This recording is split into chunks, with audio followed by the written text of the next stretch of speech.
Alright, what's going on, guys? Trev back again, here to bring you another video. This one's going to be doing my review for the season premiere for Gotham Season 4, Episode 1. This is called A Dark Knight, Pax Penguina.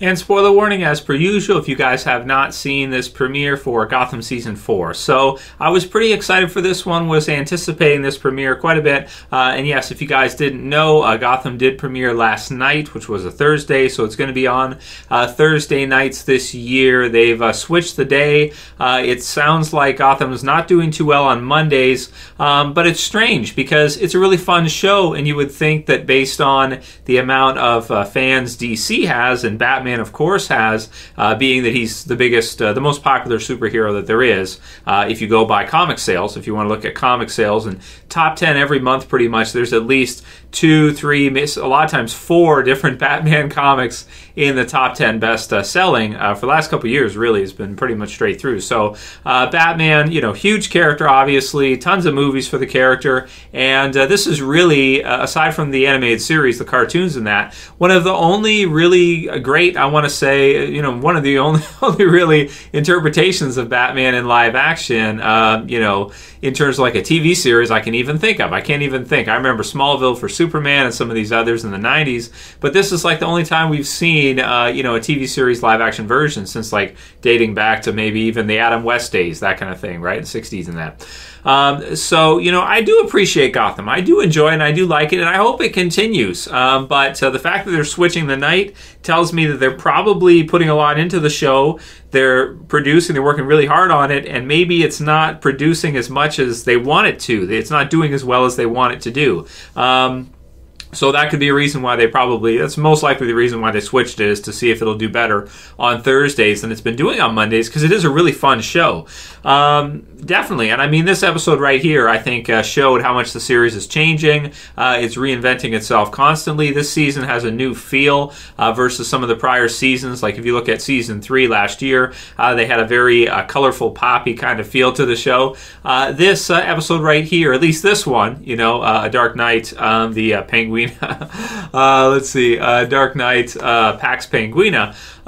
It had a more darker tone, I want to say, than what we were seeing last year, which was a lot more brighter, colorful, and kind of silly. This one, it had a little bit of the silliness for sure, but I felt like it took itself a little bit more seriously, was a little bit more scary than some of the prior episodes we had in Season 3 that were kind of just nuts, and they were, you know, throwing everything at us.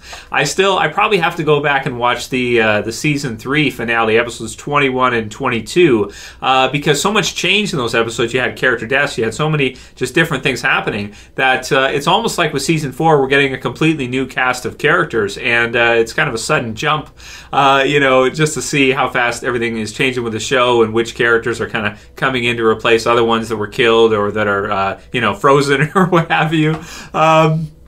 So it's fun. So the synopsis for this one is basically, we start off Season 4. You've got Bruce, who's kind of coming of age, so to speak. He's growing. He's you know, he's getting older quickly. He's growing up pretty fast. And you know, we're coming off of the Season 3 finale with Raish, and Bruce kind of becoming more like Batman. So he's inching his way towards like your Batman type character. He doesn't have the cowl or the bat idea yet, it seems, but you know, he's got the kind of the ninja outfit that he would wear, you know, like your first appearance type, maybe not first appearance, but like, you know, your suit you'd have maybe at the beginning of Batman Begins or something like that, where he's just going out and he's beating people up in a mask and that kind of thing. Maybe looks something like a bank robber or ninja or something, you know, this kind of thing. And so it's fun to see him start to mature. I think the ultimate, you know, goal of the show, or something that would just be really cool, would be to get to see him kind of grow up and have the series go, maybe even like 10 seasons, and eventually have him become like full-on Batman, if he was old enough for it to make sense, like a very young Batman. Because right now he still does look like a teenager, even though he has grown up a lot throughout the show in just a few years.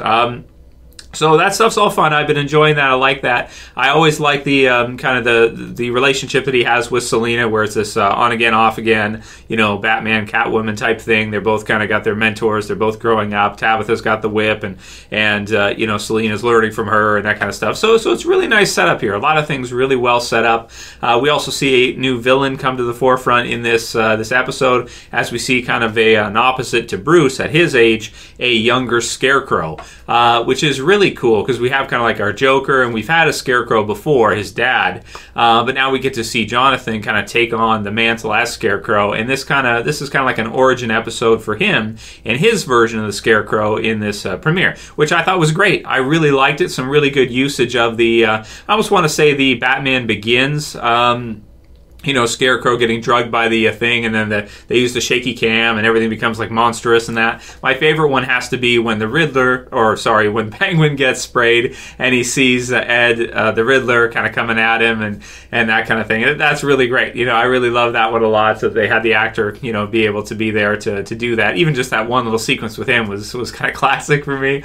I really like that after everything that happened last season near the end there between Penguin and the Riddler, of course, because that could have gone down either way. And I also like how he's explaining away the fact that he's like got frozen Riddler in his bar. That's fun too. So I really liked all the stuff with the Scarecrow in this one. This gang that kind of comes up under. Well, they're kind of over him, but then eventually they kind of come under him by the end of the episode. And basically, you have kind of an underpinning this whole thing is this idea that Penguin has to license crime. So he's basically giving criminals licenses and approving them or denying them whether or not they can commit a certain crime. And after he's done this, crime is down over 50%. So there's over, you know, less than half as many crimes as there were before, because he's kind of taken kind of a more systematic approach to kind of being the mob boss, the king of Gotham, so to speak, of Gotham's underworld. So it's kind of a cool concept. It's kind of fun. I like to see this from Penguin. I'm happy that he's still kind of a forefront villain in the series.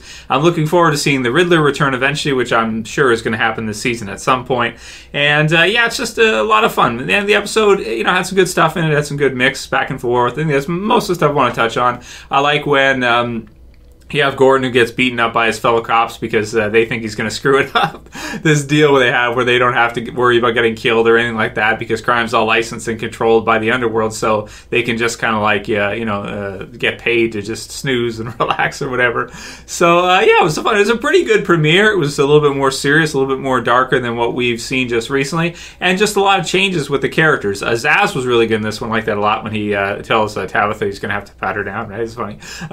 So, you know, there's a lot of that. Like a lot of the other characters that really haven't had that much time are starting to kind of, the surviving ones, kind of feels like Walking Dead in that way, or Game of Thrones, where the ones that are still alive are getting more time because they kind of have to, because a lot of the other ones have been killed off prior, you know. So it's fun stuff. So I'm going to give this episode, as a premiere, an 8.5 out of 10. Thought it was a really good premiere. It wasn't amazing, and I did think part of the way through, I'm like, you know, I'm not sure about this kind of darker, more serious tone, if that's going to save the show, or it's going to, you know, drive more people, you know, off or away. Switching nights, I'm not sure if that's going to help the show or not. Let's hope this isn't the final season of Gotham. I really hope it's not, and I hope they keep it going, because it's a really fun show. Definitely, you know, a great show to watch, a lot of fun.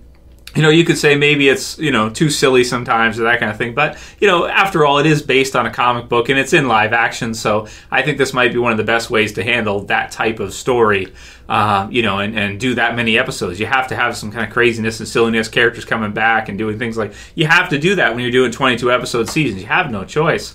And that's pretty much it for my review. I enjoyed this one. I'm looking forward to it next week, and I might be able to do more reviews for Gotham this year because it's on Thursday, so it's not so close to Walking Dead time. We can do the reviews, you know, Thursday night I can do the review, post it for you guys on Friday, and yeah, maybe we'll do that going forward. But it depends on what you guys think, and if you guys like Gotham, let me know if you do. Write a comment below, and if you like this review, please thumb it up below. You can also share, you can favorite, and if you're new and you want to subscribe to the channel, I would appreciate it. You can subscribe at the bottom. So for this one, guys, we'll see you again soon for another review. As always, it's Trev, and I'm saying peace. Later, guys. See you soon. Well, I hope you're wearing your subscribing pants. What? Your subscribing pants. Because you're going to subscribe to this channel wearing those pants.